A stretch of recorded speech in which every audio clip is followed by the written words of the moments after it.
All right, it's time, Virginia. It's time for another great episode of the Beach Brothers Show. It's time for another great episode of the Beach Brothers Show. Yes, the Beach Brothers Show.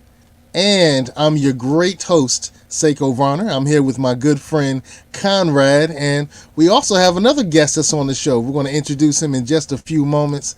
Oh, man, the Beach Brothers Show is really beachy. I had to add some beach music in this time.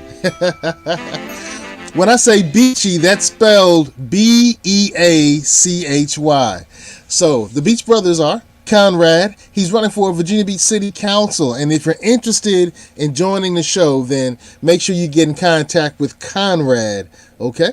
Now, our business bully is Jose Cruz.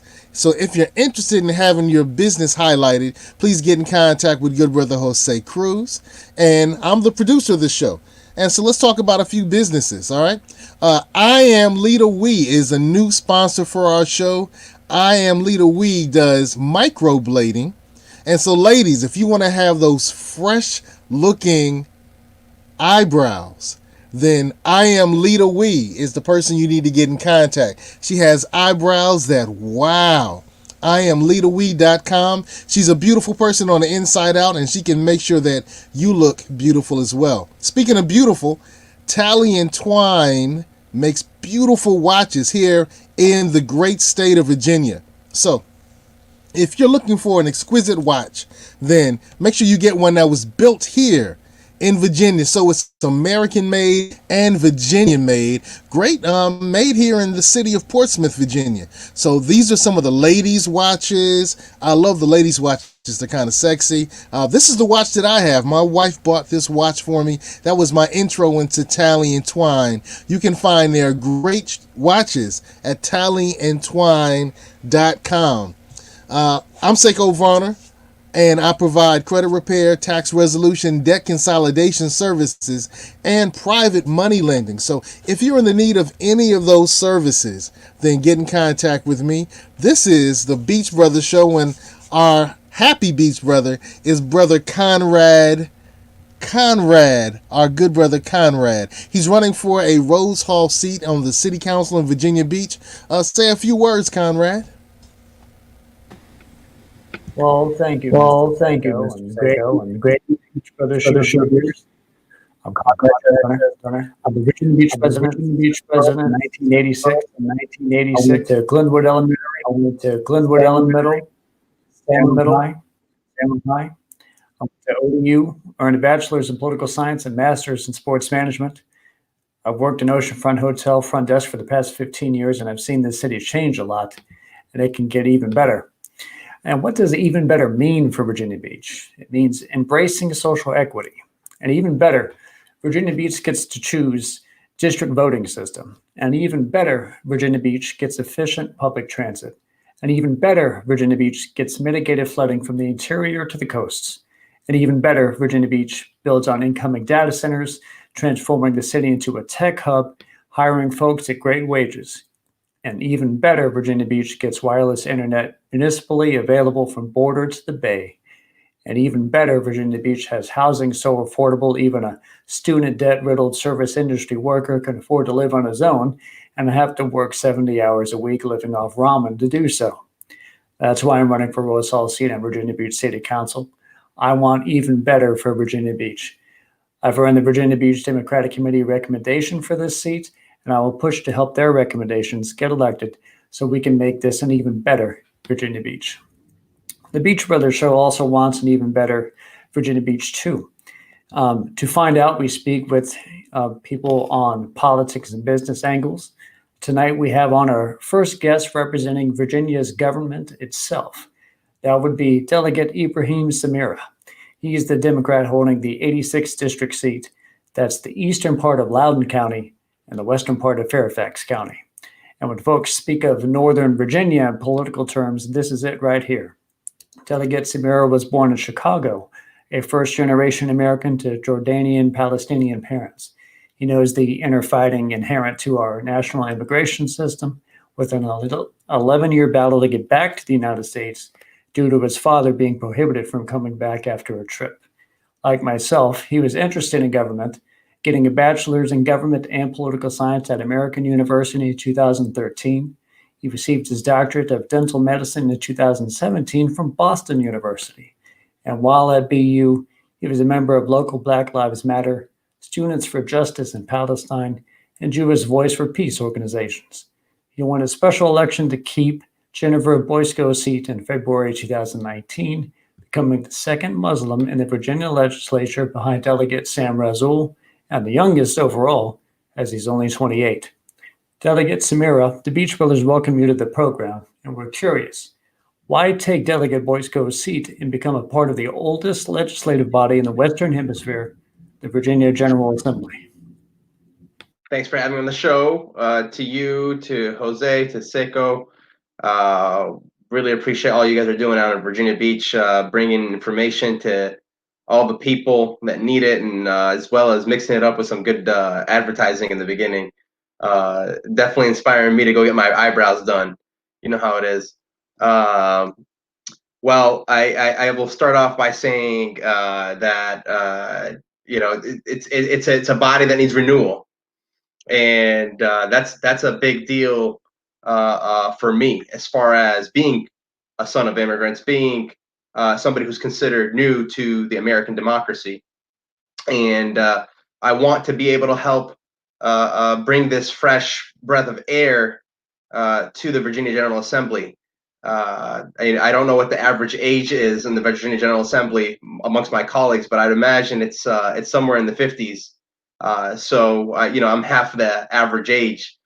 So I come in with a lot of energy, and I try to help out everybody, both old colleagues of mine, but also just focusing on everyday people that need to be cared for, need to be thought about, that may be disconnected from folks that have been in the General Assembly for too long. So I think well placed and at the right time as well for the 400th anniversary of the General Assembly. Okay. Delegate Samirah, we take pride in being a political and business show. We can't forget the worker, the foundation of business. Virginia is a right to work state, and you're a supporter of removing right to work. The Virginia AFL and CIO has your back. So the Beach Brothers want to unpack your thoughts and talk about your labor rights, unions, and good business in Virginia. Totally, it's a big deal for me. I think the foundation of any economy rests on its workers. There's a Abraham Lincoln quote that goes something like that, where he basically tackles the idea of what is a successful economy, what is a successful country. It rests on a successful labor force, and so to me, I take it personal on that level, but also last year Virginia was ranked the best state to do business by CNBC, and at the same time we were ranked the worst state for workers prosperity by Oxfam specifically. These two rankings are not a coincidence. For years, the focus on making Virginia business friendly has been a smokescreen for pushing through ultra conservative reforms that take political and economic power away from working families, and it gives it increasingly to corporate giants that want to squeeze their workers for all they're worth. My economic vision acknowledges that our economy is stronger, our productivity is higher, and our public health is better when everyone is cared for. So to that end, wage increase in over a decade. That's the first of its kind in over a decade, which puts the Commonwealth on the path to $15 an hour in the near future. But I know we can do more. One of the biggest roadblocks to workers' prosperity in Virginia is our right to work law, as was correctly mentioned. Despite the fact that labor unions are the best way to achieve higher wages, better conditions, and better benefits for our workers, the so-called right to work is deliberately designed to make it hard for Virginians to organize in their workplace. And I'm prepared to take on the financial interests in both parties to repeal this archaic law. I also introduced a bill in the 2020 legislation session that would have cracked down on the illegal practice of wage theft. Every year, employers steal billions of dollars from their employees. For example, by failing to pay overtime rates, violating minimum wage laws, underreporting hours. I'm going to continue to fight that fight, make sure Virginia can practically and effectively enforce wage theft laws, ensure all stolen wages are returned to workers who earned them. That's the least that we can do for people on the front lines doing their work. And it makes no sense that paid family and sick leave is not guaranteed in Virginia. The COVID and the necessity for this policy. When workers are sick, they often come to work anyway because they can't risk the missed paycheck. And by ensuring paid leave for all, we promote public health and economic stability and provide working families with an avenue to deal with challenges without risking financial ruin. I hear somebody trying to cut me off. Well, not necessarily trying to cut you off. I was just thinking to myself, that's kind of interesting, because when I think of unions, I think of it in a good way. But you're saying that the unions have been used in a negative way to negatively impact the rights of workers and the ability for some of these workers to benefit from the economy that they help create. Is that what I'm getting from you? No. Yeah. That's a confusion. No, I'm saying that although we although we can empower unions, we're not allowing them to be empowered. Is what I'm saying here, because of right to work, right? Being as empowered as they can be to organize workers, so that just like their CEOs, they also can have leadership that fights for them and fights their benefits and fights for their wages. And I know that in the Virginia Beach area, I think that's a pretty big deal as far as the workers on the ports, and as well as Portsmouth, everywhere really across y'all's region. A lot of people are looking to be empowered by unions, and of course I stand by them 100%. But I don't want to forget about the last point for that tax code Okay. in Virginia, and it's another example of how big business and the ultra wealthy get the upper hand. And we need a long overdue revamp of our tax code to ensure that every Virginian is paying their fair share, and to ensure that this Commonwealth is bringing in enough revenue to provide the essential services and programs that Virginians rely on and lift up those at the margins of our economy. Okay. Thank you for clarifying that. Sure. Interesting. All right. Well, the next question is as interesting. Next question is, you represent 80,000 Virginians in the northern part of our great state. What's your vision on education? I ran for the school board in 2018. I'm a teacher, a former school counselor. I do educational consulting. So what's your vision on education, and how you as a legislator can make it a stronger Virginia in terms of education? Sure. Well, every Virginian wants a quality education for their child, for themselves, if they're young and still in the world of education. It's the building block on which a lifetime of success can be built. For many, getting access to even the opportunity to succeed can be near impossible. My long-term vision is to receive a world-class education from pre-K to college, regardless of their family's income, race, zip code, abilities, citizenship status, etc. All the above, really. And that will require large investments in schools at the state level, so students in historically underinvested communities can still go to quality, productive schools. This is a perfect segue, obviously, from talking about taxes, of course. Empowering our public school teachers is a sure way to also improve educational outcomes in Virginia. Able to secure a 5% pay raise for teachers in 2019, we're still behind the target. Virginia has to offer a competitive salary to ensure that teachers can focus on teaching rather than worrying about making ends meet. We also have to protect and expand teachers' rights to use collective bargaining to secure better pay conditions and benefits, and hopefully that's right around the corner with a lot of localities. Broadly speaking, on the concept of education as well, we have to change the way we educate. The way our school systems are set up right now, by about 6-7 years old, in general in the United States. That's a big problem, because when you lose your creativity, you start losing focus, losing willingness to go to school, and you start becoming lost in terms of what do you want to do with your education. We all hear this all the time. People that go to college all the way to second year in college, third year in college, and they still don't know what they want to study by the end of their 4 years. What kind of degree do they want to hold? That needs to be fixed. We need to be able to give every opportunity to every child to see where their creative abilities take them, to see where their passion is. There are modern systems that allow us to figure that out. By 8th grade, I have a grand plan for that. I'm going to be working on it very hard over the course of the next few months. We'll see if I can come up with some bills that can advance the issue. But this is a little bit ahead of the game, of course. This is me talking as a 28-year-old legislator here. We're talking about, again, the average age of the legislator is much higher, and so this stuff doesn't necessarily click. And so I have a bit of an education gap that I need to get through with a lot of my colleagues to try to get them to think about education a little differently. Last but not least, we need to reorient how we figure out what each locality gets from for education purposes. And that requires us to reshape the equation of how the funding goes. The funding currently takes into consideration average income. We need to stop looking at averages.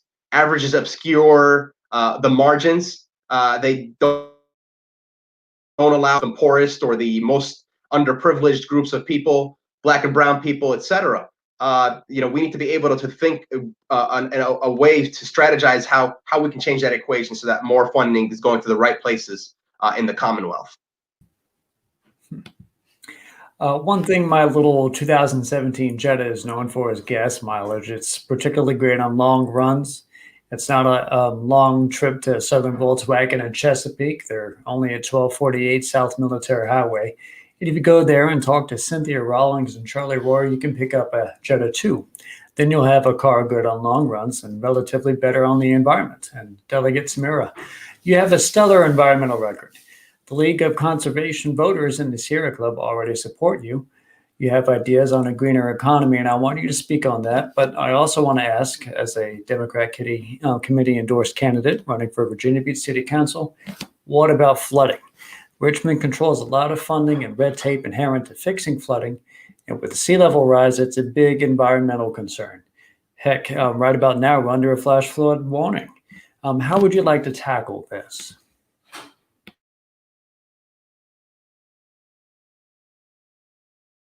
It's a big topic that you just opened up there.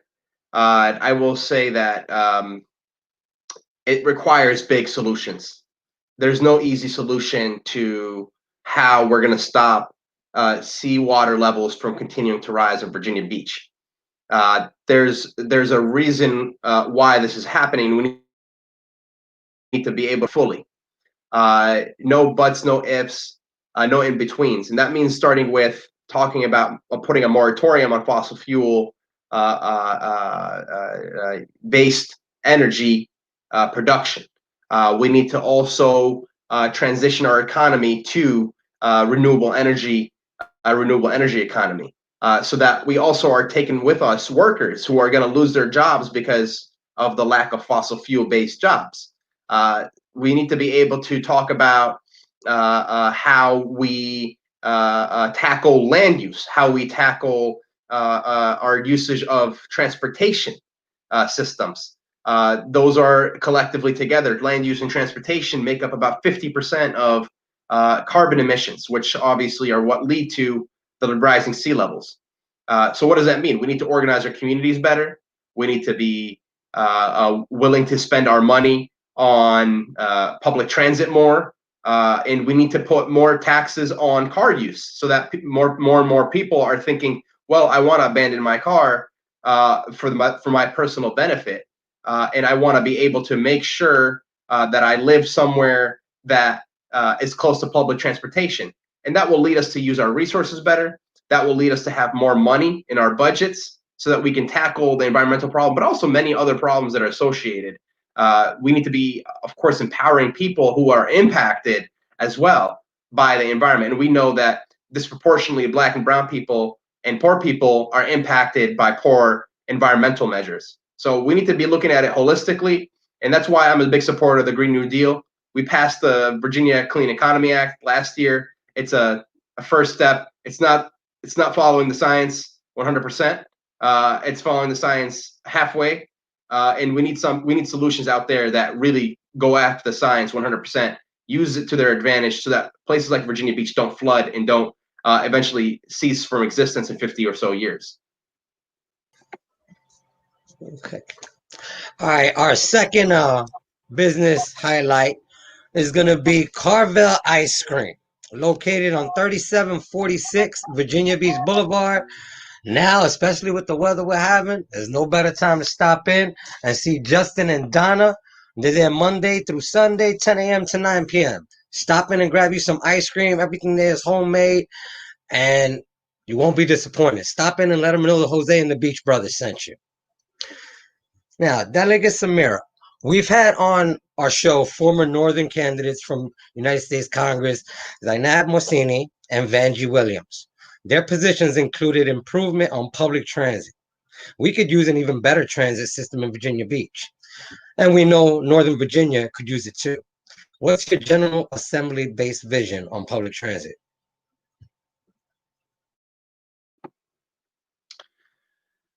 You cut up the last bit. What was your last bit? Sorry. What's your General Assembly-based vision on public transit? Sure, that's a big tie into, I think, the environment that we were talking about. It's really important that we talk about how we reorganize transportation needs a little bit. We need to think about a little bit about the tie-in of what transportation ties into housing. Why is it that we use our cars so often? Where do we go using our cars? Most likely, you're using your car to go to get your groceries, your house needs. You're going to work, and of course, you're going back from work to back to your house, and back from, of course, wherever you're getting your needs from, your home needs back home. So essentially, there's a big tie-in between where you live and how much you need to use your car. And so it's often overlooked in that fashion. And we need to be able to think about how we address traffic concerns using housing to tie in both of them together. Because at the end of the day, the reason why we have so much congestion is because people have to live in faraway neighborhoods to get cheaper rent, cheaper mortgages, to be able to supply a good place to live, and to get into places where there's decent schools, right? So we need to be focusing on this as an equity issue. There's a knee-jerk reaction to these problems that we see on the roads in the past 7 years in America overall is to put up more highways, the reliance on cars. And I'm here to tell Virginia the hard truth. A seamless, equitable, environmentally friendly transportation network is one that begins to move away from car dependency rather than exacerbating it. And so we need large-scale investments in public transit like trains and buses to better connect the metropolitan areas of Virginia. But outside of funding, there's much more that we can do to strengthen our non-car transportation options. We need to reimagine our built environment with a focus on people and density in order to facilitate a variety of transportation options like trains and buses, but also bikes, scooters, walking. A key to accomplishing this is providing more affordable housing options in neighborhoods where people, if we were to end exclusionary zoning, somewhat of a new concept for a lot of people, Virginians could find affordable homes closer to non-car transit options, which in turn would facilitate more efficient transit projects for the future. Communities that use density to reduce car dependency are proven to promote public health, economic mobility, and reduce carbon emissions. Okay, that's kind of data driven, really data driven. How do you obtain the data that you use to make some of your decisions? Yeah, so we have a lot of researchers out there that are in Virginia particularly focused because of there's a history of redlining in Virginia, and especially in the Richmond area. And And with that comes actually quite some things that you wouldn't think about. Like, for example, the poorer and more densely populated by brown and black people communities in Richmond, for example, are in poor environmental areas. They receive bad air, plain and simple. They Bad have bad everything. transportation Yeah. networks. They don't get the resources out there. So there's a lot of knowledge about the city of Richmond in particular. And so there's a lot of research about how the former capital of the Confederacy is still persisting in its ways in 2020. And so there's a lot of research in George Mason University at the Marcaida Center. There's researchers there that are very focused on housing and transportation. Brookings Institute, a national center-left think tank, but also people on the right, the Koch brothers, as crazy as it sounds, are very interested in breaking this down, because for them, this is good for business. They get to build more, and they get to spend less on taxes that go to transportation routes. So even people who are fiscally conservative are about this equity agenda with regards to our housing systems and our transportation systems. The Urban Institute, very popular institute that focuses on the issues of the poor in America, also a big driving force in the research of this specific sector. Worth noting, President Barack Obama's last big move before leaving office a little less than 4 years ago, as crazy as that is. That was his last move, was focusing on affordable housing and transportation. And actually, about 2-3 weeks ago, I think Trump went and reversed that whole move that Obama had put in place. There was people might have remembered this headline where Trump was saying that he's trying to protect the suburbs. Maybe some people picked up on that the past 2 weeks. He's talking about my bills. He's talking about bills that are trying to break down redlining and provide equity in every neighborhood, so that you are not controlled by your zip code.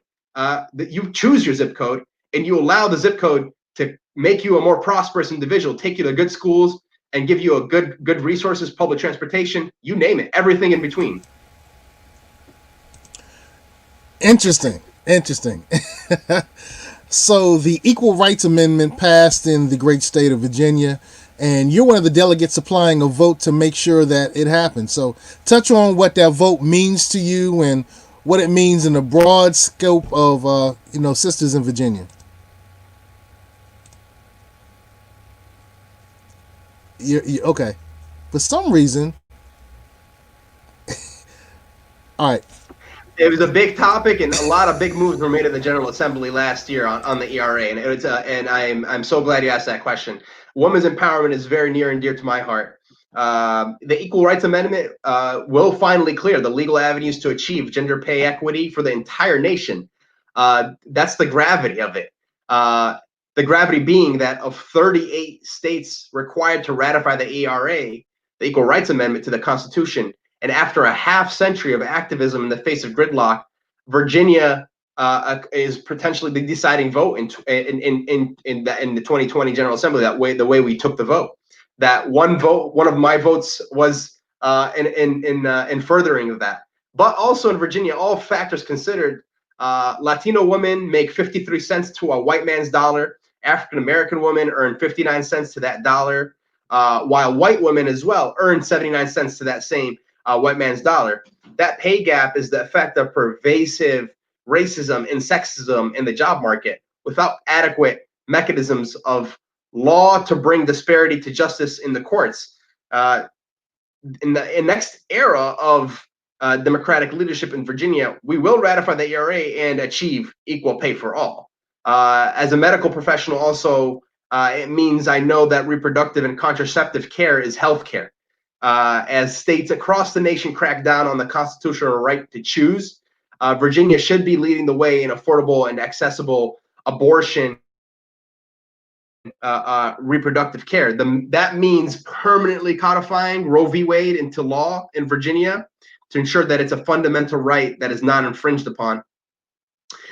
It also means working to eventually cover the costs of essential reproductive care under Medicaid as well as private insurance.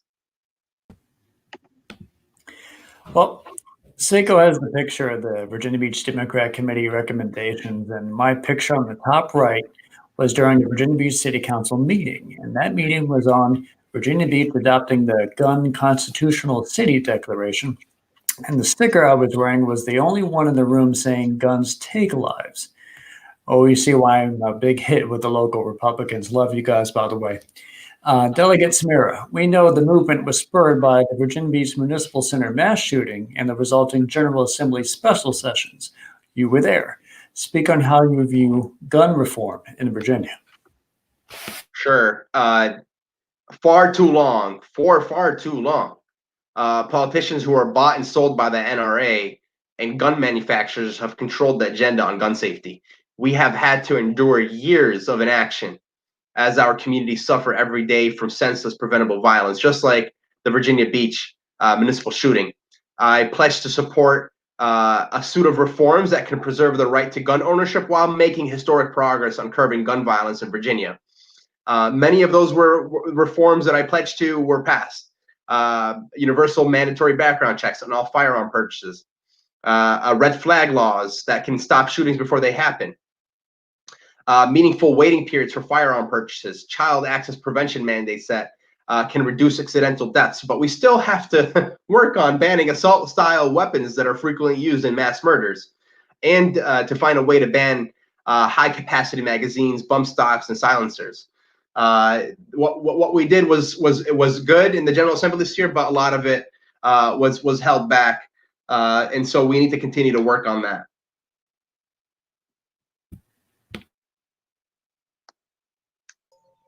Now, this question is level. It's on our democracy itself. First, Virginia Beach City Council voted down a referendum to start converting toward a direct district election system. Conrad is a yes vote on it. Second, Virginia is a Dillon rule state, meaning Virginia Beach would then have to ask you in Richmond to allow us to make that change. Third, direct district voting is superior to at-large voting as it doesn't dilute minority voter strength. And it was turned down in Virginia Beach in part due to COVID-19 being an excuse. From the Electoral College to Dillon rule to voting systems and COVID, what's your take on where our democracy needs to be? One person, one vote has yet to be accomplished. That's a big problem, really across the country, but even more so in Virginia. And I strongly believe that we need to do everything we can to increase ballot access and voter turnout. In many ways, our democratic system has been distorted by both state and federal level Republicans who have rigged elections in their favor. Look no further than gerrymandering, voter ID laws, discriminatory election administration. These are all insidious efforts that we're seeing more and more of today. Plus, election rigging almost always targets people of color and other marginalized communities. I work day and night to try to roll back these voter disenfranchisements and ensure voting is a right for all Virginians. One of the best ways to open up our elections to marginalized people would be to adopt automatic voter registration across the nation. Now we have that in Virginia now, so that's a big step forward.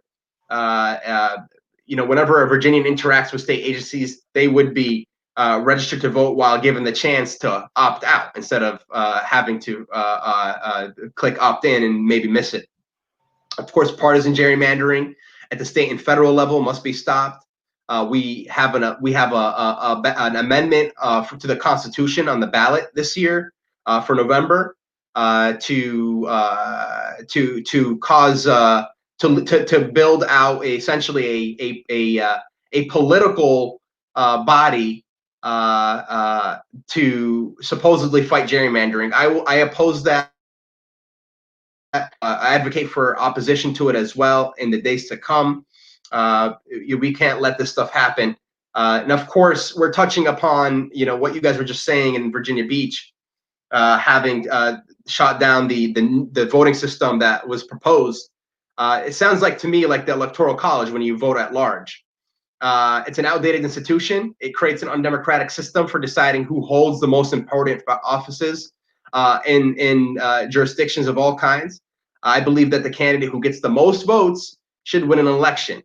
That's why I gladly support entering Virginia into the National Popular Vote Interstate Compact, which would pledge our electoral college votes to whoever wins the popular vote in presidential elections. What that means is I also believe that I would be just like Conrad, a yes vote, if I were in the position of controlling how voting goes in Virginia Beach's city council elections. You're absolutely right. At-large elections do dilute minority votes. There are ways that we can modernize our voting systems without further marginalizing people that are already on the margins, like our Black and brown and poor people in Virginia Beach.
Struggles to afford the premiums offered on the individual exchange, let alone the out-of-pocket expenses.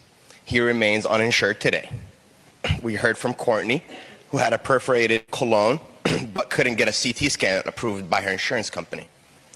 Courtney had to drive herself to the emergency room, wait 2 hours, and pay out of pocket to get the scan, which eventually showed she's still dealing with hospital bills in the thousands of dollars. We heard from Itiola, who had to hold off on going to the emergency room in a time of urgent need because her local hospital was out of network and therefore would cost $1,700 out of pocket per night. These stories should be uncommon to no one. In fact, about half of the U.S. adults say that they or a family member had to put off serious medical care or skip that care entirely for the sole reason that it was too expensive. The Harvard School of Medicine found that 45,000 people die every year because they couldn't afford health insurance. Statistics like that can only be produced by a broken system. And when we ask ourselves, why is the system so broken, we need to understand that there's one clear answer. In the United States, we don't treat healthcare as a public good, but rather a commodity to profit off of. We look at our fellow human beings in need and say, how can I maximize my payout? Rather than how can I ensure the best treatment possible? That is how we find ourselves in a situation where insurance companies, pharmaceutical companies, and large hospital networks are reaping in more and more cash while millions must turn to GoFundMe to crowdfund like the life-saving healthcare they or their loved ones need. When things are this dire, we can't continue to just nibble around the edges or wait for federal intervention. We will never get to a place where healthcare is a truly human right in the Commonwealth unless we are willing to understand that there is no win-win for both patients and private insurance companies. Either we confront the profiteering model of private insurance head-on, or we continue to let patients go bankrupt getting their care. Luckily, confronting the profiteering in healthcare is something that every other developed economy on the planet has managed to do. We don't have to make guesses about what works because we already know what works.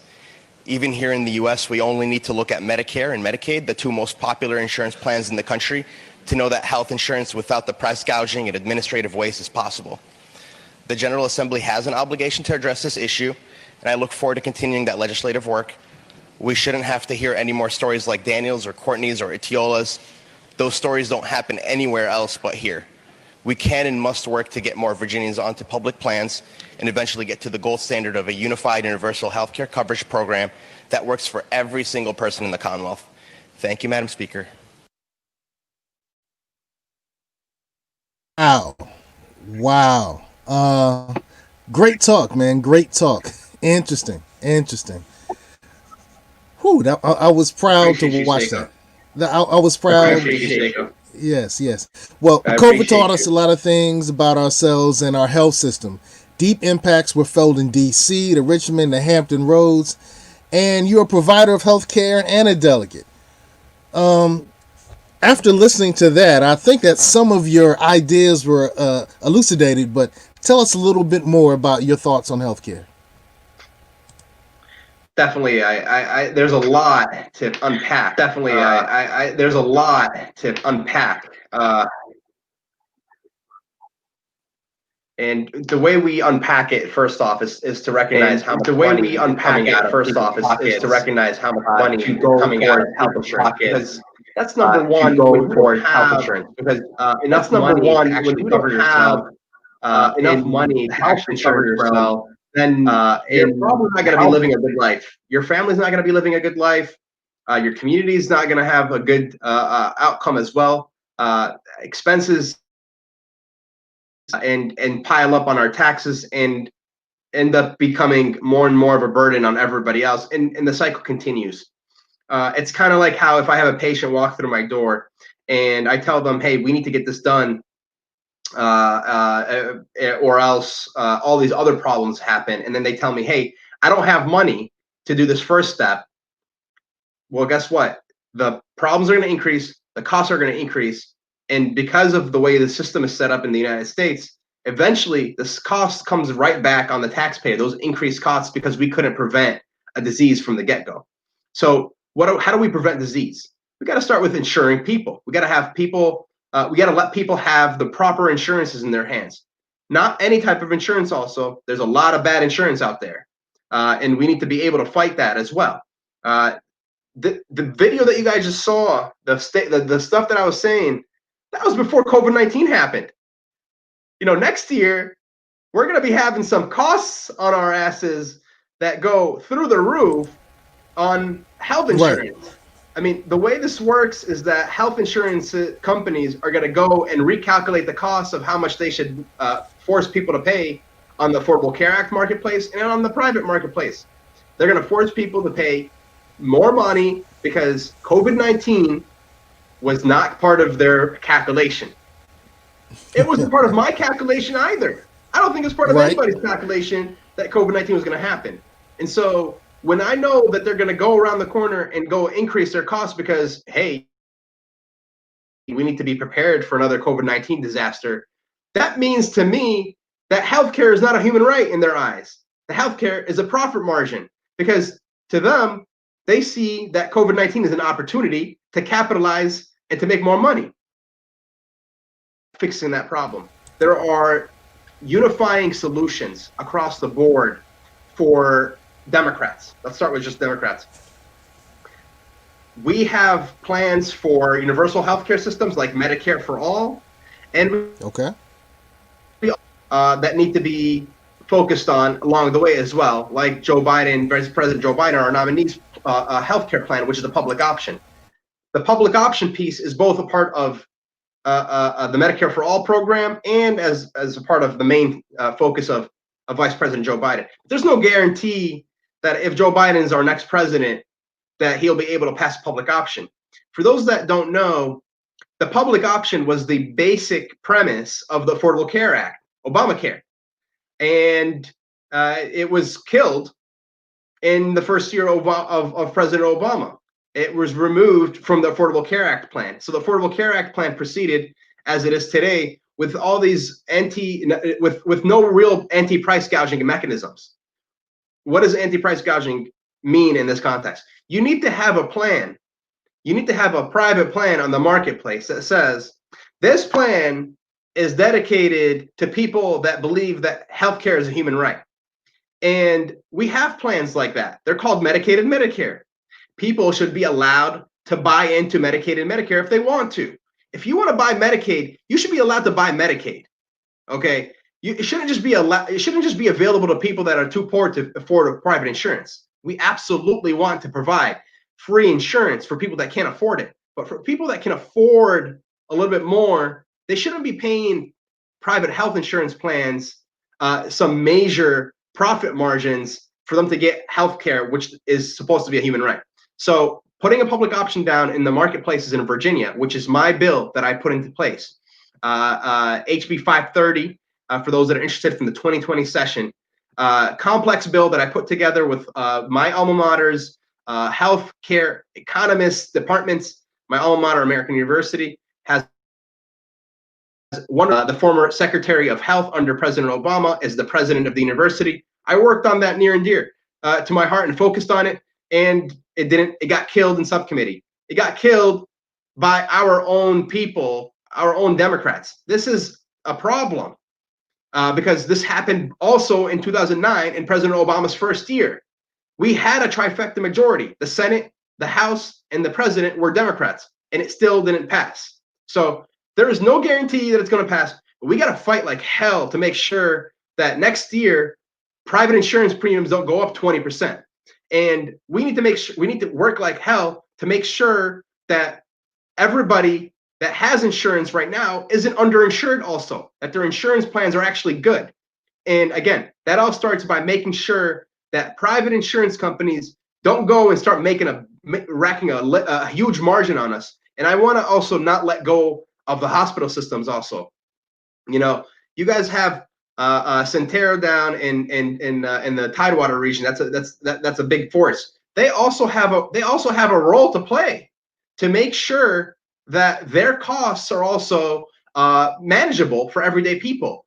And that means that they need to be working closely with private insurance to figure out the new formula so that there isn't this massive shift of wealth all over again. We're in an age right now where we have two pandemics, a healthcare pandemic, but also we have a racism pandemic.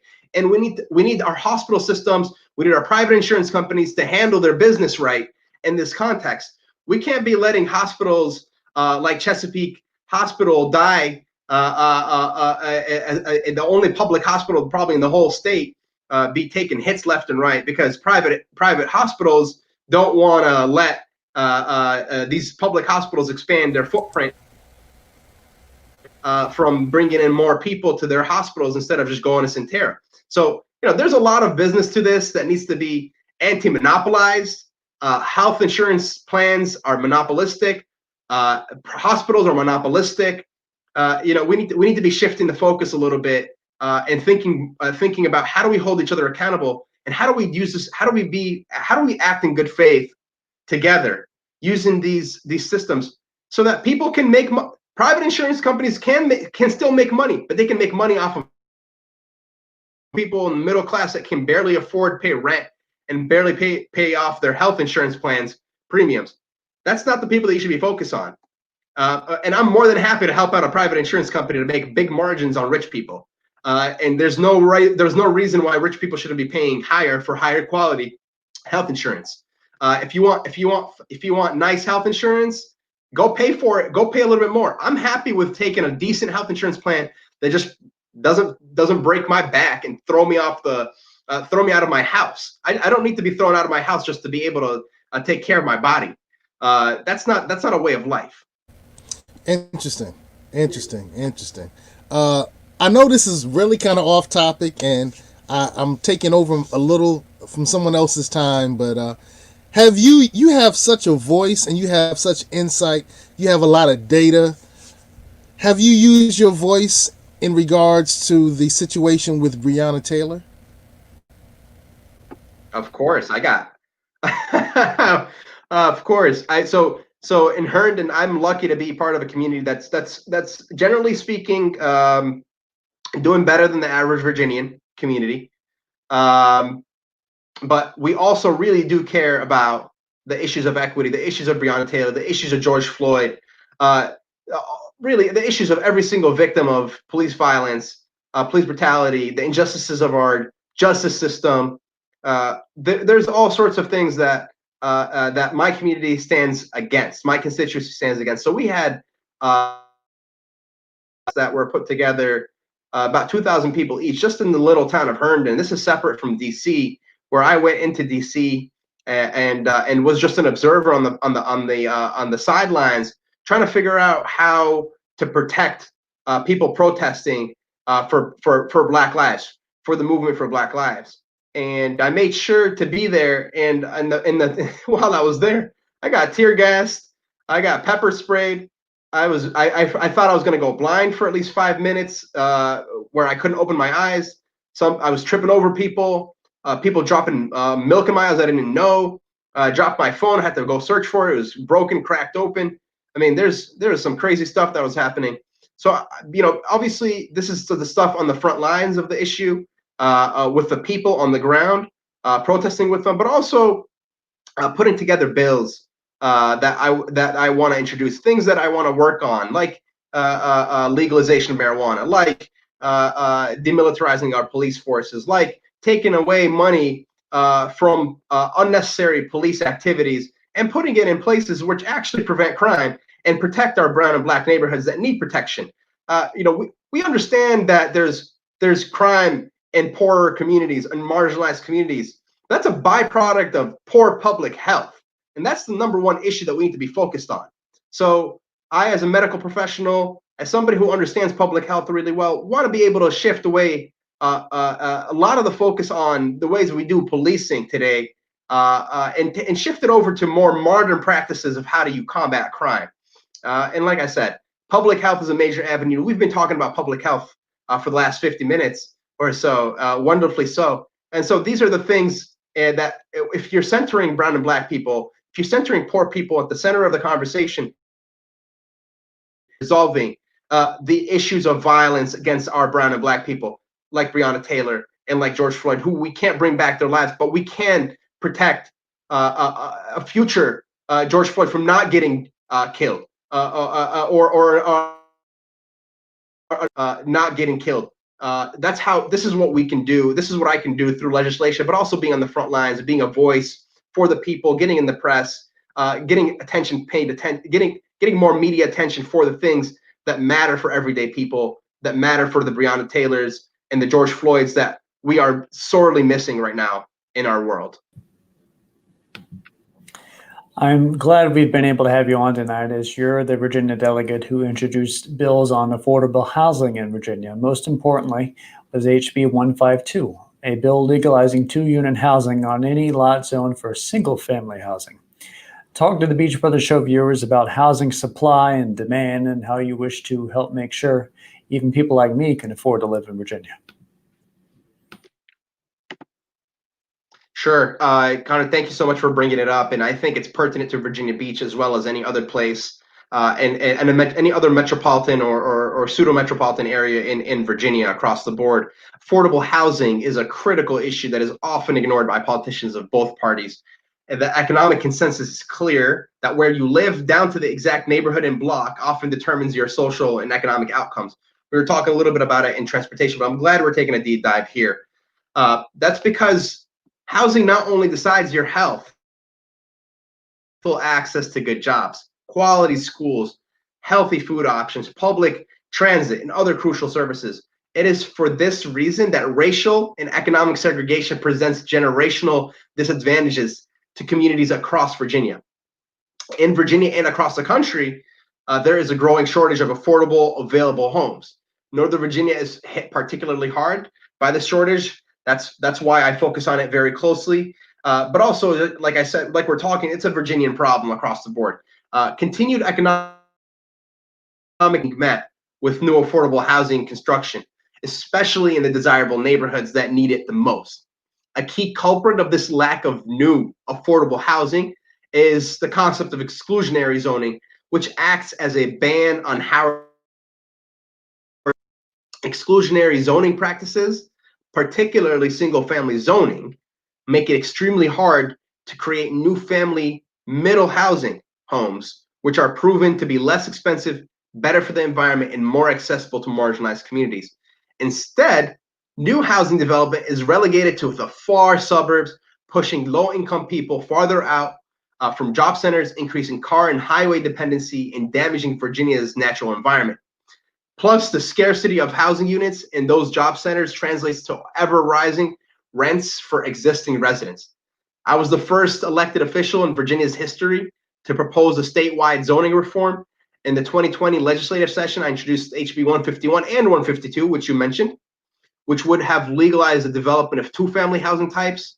That's duplexes, townhouses, and the HB 151 part would have legalized accessory dwelling units across the Commonwealth.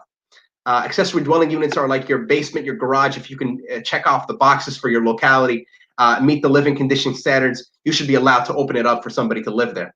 This would have allowed the housing market to create more of this middle housing, missing middle housing, excuse me, because of zoning rules, because zoning rules wouldn't be standing in the way as an undue barrier. It would also make local governments think twice about zoning out new sprawling suburban development and instead lean on the benefits of creating more infill development, more density.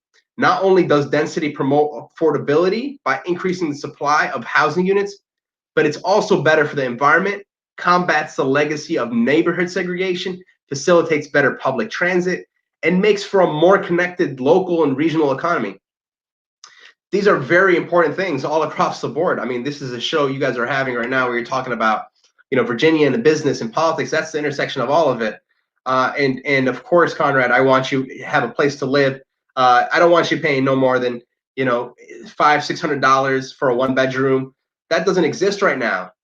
That doesn't exist anywhere in Virginia.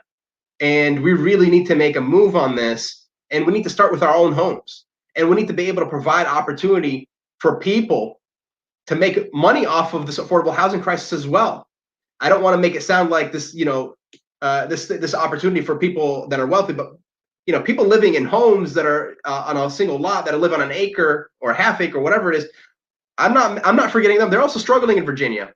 And if they can open up their basement and offer a house, offer a place to live for somebody for $500 a month, and they themselves make $500 a month as well, that's a win-win situation. I will say this is also a issue that we can bring together people across the political spectrum. This is an issue of free market for Republicans, and it's an issue of equity for Democrats. And it's good for business. It's good for our economy, as I was mentioning. It's good for our transit systems. It's good for our public usage, our public uses in general. We can reduce property taxes as well with this, because if you're using your neighborhoods as is for more people, then you won't need as much taxes. So a great winning argument as well in the politics realm. Of course, we're reducing carbon emissions because you're not going to have to use heat for another new house. You can use the same heat in the same house for 2 families instead of 1. Again, going back to that personal use part of the problem, right? Of our carbon problem, carbon emissions problem, of Virginia Beach's rising seawater problem. How are we going to fight this in our own practices? How are we going to make our own practices fight back against against climate change? Yeah, we need to make use of our homes better. That's how we need to make it happen. That's how we do our part, and that's how we convince the rest of the nation to follow suit, so that we can convince then the rest of the world, from Virginia Beach to the rest of the world, that we are serious about taking on the climate change problem, and that we're going to stop seawater rise, because it's a problem at home, but it's a problem for everybody else. Okay.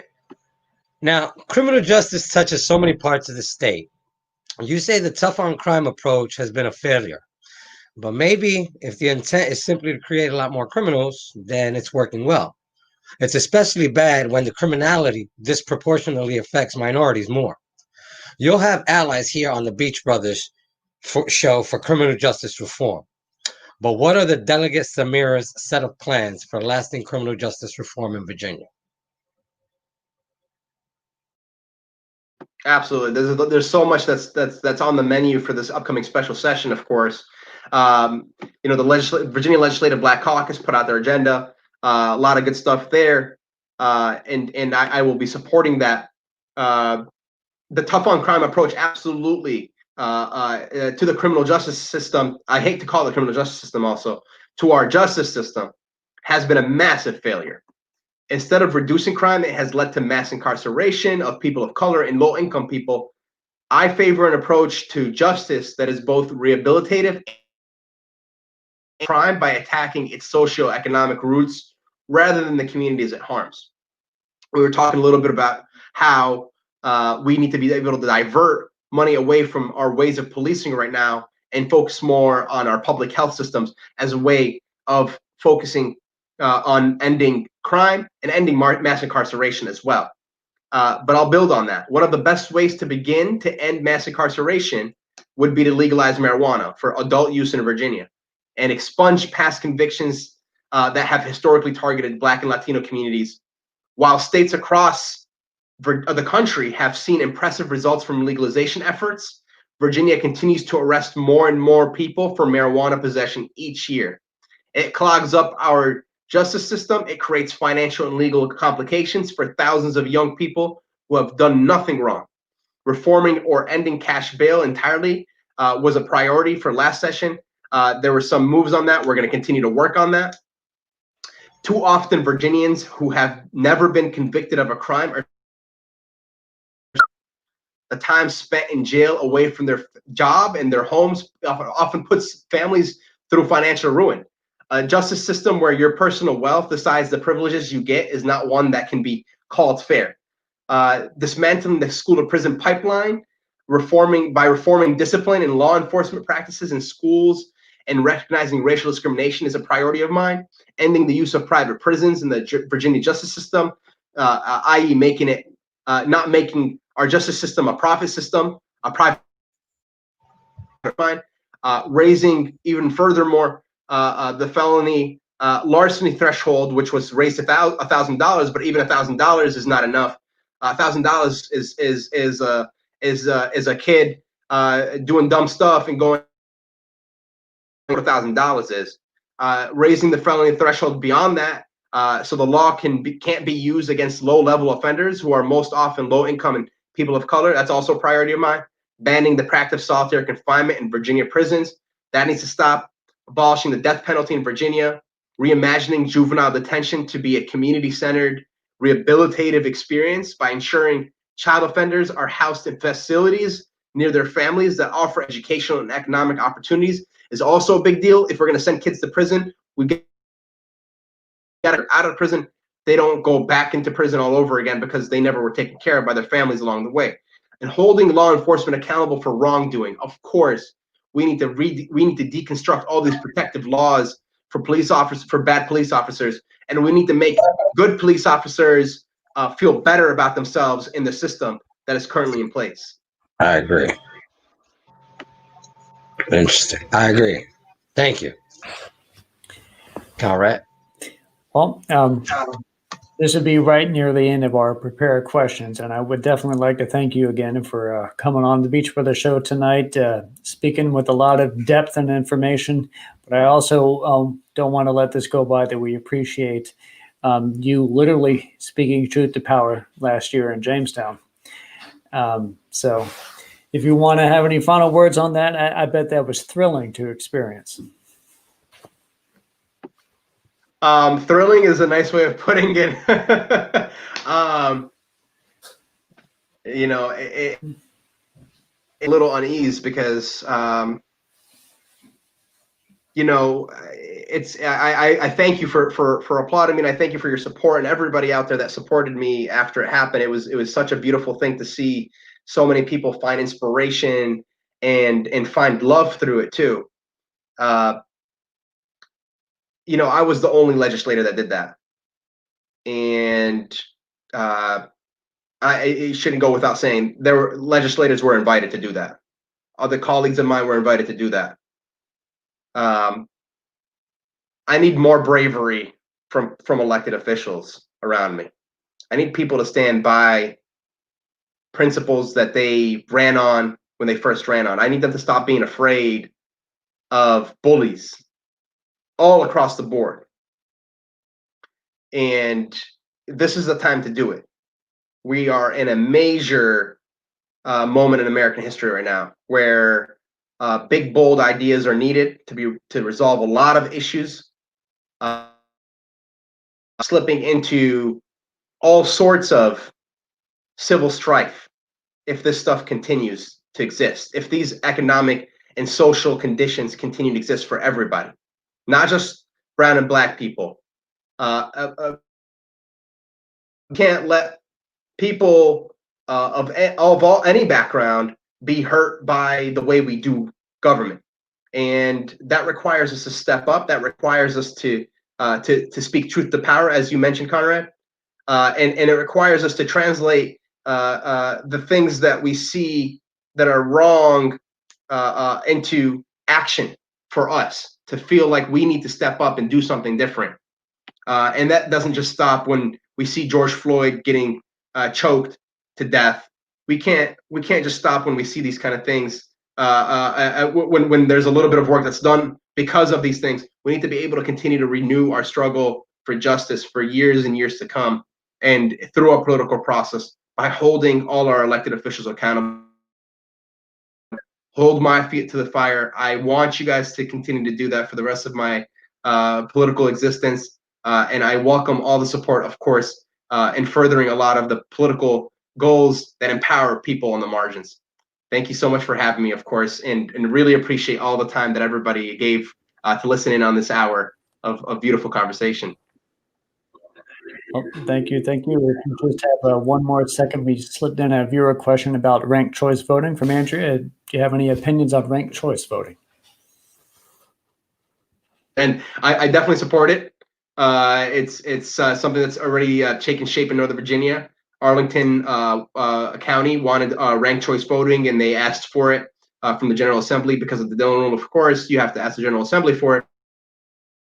And the Democratic Party body supported it. So if Virginia Beach passes a ranked choice voting system, you will have a friendly Democratic majority body to that goal. And of course, all democratization goals, all goals that reach us to one person, one vote as a premise. Yes, sir, indeed. Well, again, thank you, Delegate/Doctor, for being on tonight. We look to hearing much more from you in the near future and the long-term future. Absolutely. Sign up for my newsletter. Shout out to all those that are listening.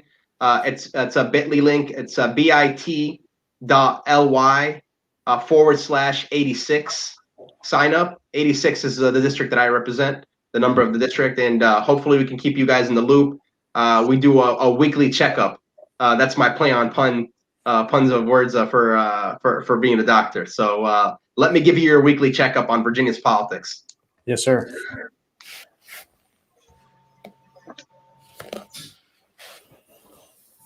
That was very interesting. Okay. Very in-depth. Like Kumo D said, go see the doctor.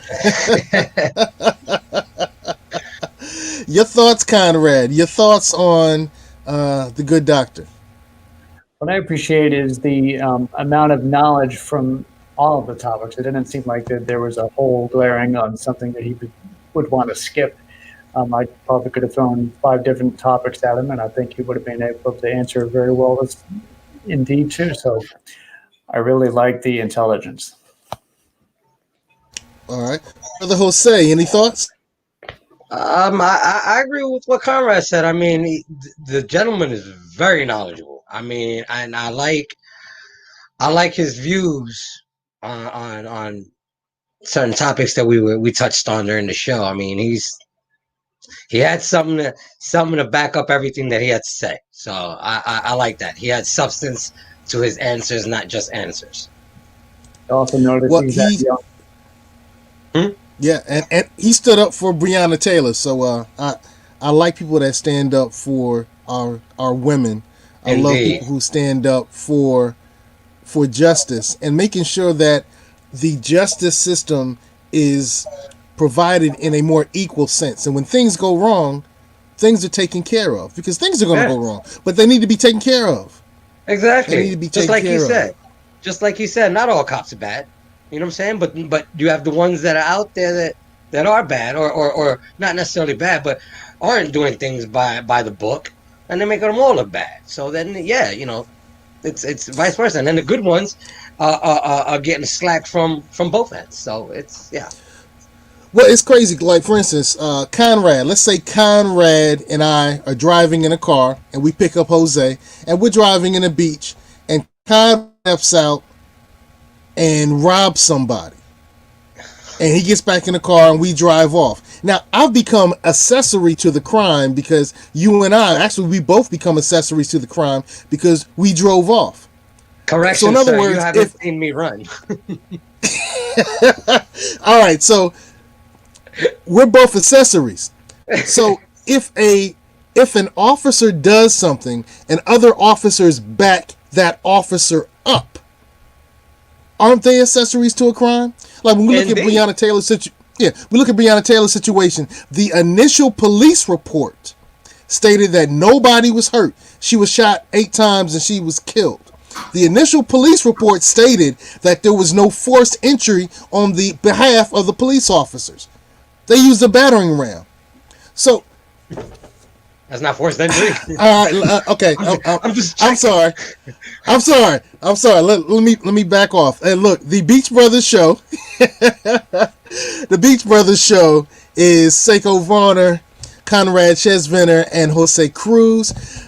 Conrad's running for Virginia Beach City Council, so take a good look at him, Virginia Beach. If you'd like to get your financial house in order, talk to my good brother Jose Cruz. He'll help you get your good house in order. And also, if you'd like to have your business highlighted, like Greenbrier Volkswagen or Tally and Twine or IamLeaderWe.com or Carvel's Ice Cream, talk to Jose and he'll make sure you get the business highlighting that you're looking for. All right. He wants to make sure that we all win in Virginia. So talk to Jose. All right. Want to remind everybody, it's time. It's time to get a high quality watch from a Virginia manufacturer. Made in America. Made in Virginia. Made in Portsmouth, Virginia. Salute to Pete Hound. All right. It's time to get a high quality watch from Tally and Twine. Tally and Twine. My Elmer J. Fudd millionaire voice popped in. Tally and Twine. We're going to have to ask the delegate if he has a Tally and Twine watch. You know, he's kind of fashionable. So I'm sure that if he doesn't have one now, I'm sure he's going to look at getting a Tally and Twine watch. What do you say, delegate? Send me the link. All right, that's what's up. So it's time to get a high quality watch from Tally and Twine. We want to shout out to Southern Volkswagen Greenbrier for their support of the Beach Brothers show. We love you, what you're doing. We love what you're doing. Good sale. Have a good sales day. We want to thank the gorgeous I Am Leader We for supporting the Beach Brothers show. Of course, I do my business as well. So Jose, we're going to give you a second to talk about your businesses. But if you're looking for credit fixes, tax resolution, if you need private money, private money or debt consolidation, get in contact with me and my blurred voice right now.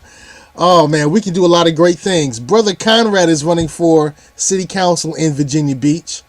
VB, take a good look at Conrad. He's doing some great things.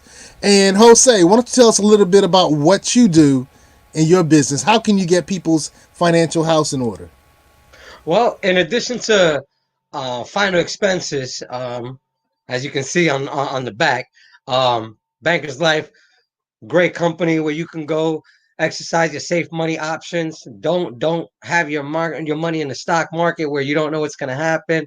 Go ahead and plan for retirement early. Get all your needs taken care of early, and get all your ducks in a row so you can have your financial house in order, and we can take care of all of that.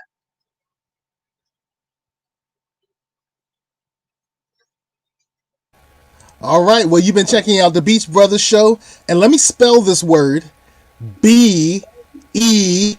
Beachy. There you go. BEACHY. Wow. Somebody told me I was cursing. So we love you, and we want you to keep it beachy. Keep it beachy.